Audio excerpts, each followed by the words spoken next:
जय श्री राम दोस्तों। मैं बहुत ही प्यारा एक फिर भक्ति कजरी गीत लेकर आई हूँ। पूरा फुल वॉच करिएगा, कमेंट में जरूर बताइएगा कैसा लगा, लाइक करिए, शेयर करिएगा। जो लोग नए हैं चैनल को ज्वाइन भी कर लीजिएगा, वीडियो भी हाइप कर दीजिएगा। तो ये प्यारी सी भक्ति कजरी गीत सुनिए। मुंदरी गिरी सिया संग जाई, मुंदरी गिरी सिया संग जाई, हनुमत रहे लुकाई ना, हनुमत रहे लुकाई ना। सोची सोची सीता भई व्याकुल, सोची सोची सीता भई व्याकुल, सोची सोची सीता भई व्याकुल, कैसे यहाँ पे आई ना, कैसे यहाँ पे आई ना। जीत न सके कोई रघुबर को, जीत न सके कोई रघुबर को, कौन विपत्ति अब आई ना, कौन विपत्ति अब आई ना। मुंदरी गिरी सिया संग जाई, हनुमत रहे लुकाई ना, हनुमत रहे लुकाई ना।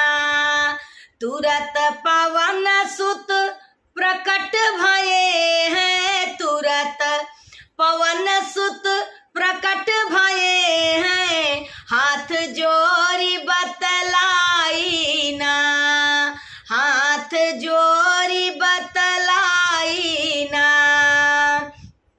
रामदूत मैं मात जान की, रामदूत मैं मात जान की, रामदूत मैं मात जान की, राम ही मोहि पठाई ना, राम ही मोहि पठाई ना। मुंदरी गिरी सिया संग जाई, मुंदरी गिरी सिया संग जाई, हनुमत रहे लुकाई ना।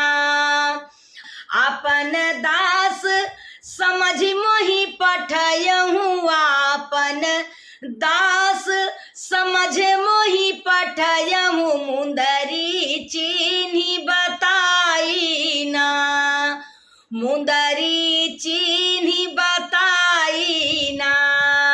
पुनि संदेश कहूँ माता से, पुनि संदेश कहूँ माता से, कछु दिन धीर धरा ना, कछु दिन धीर धराई ना।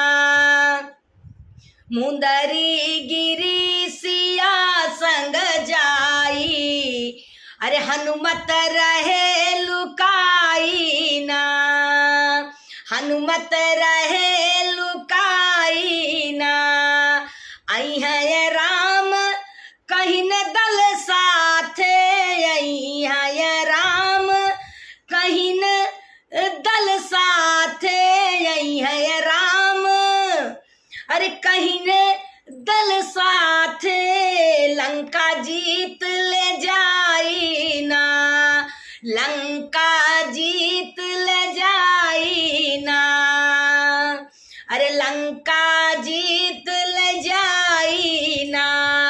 मिट्टी है यह संकट थोड़े ये दिन माँ, मिट्टी है यह संकट थोड़े न दिन माँ, मिट्टी है यह संकट थोड़े न दिन माँ। रामचरण चितलाई ना, रामचरण चितलाई ना, रामचरण चितलाई ना। मुंदरी गिरी सिया संग जाई, हनुमत रहे लुकाई ना, हनुमत रहे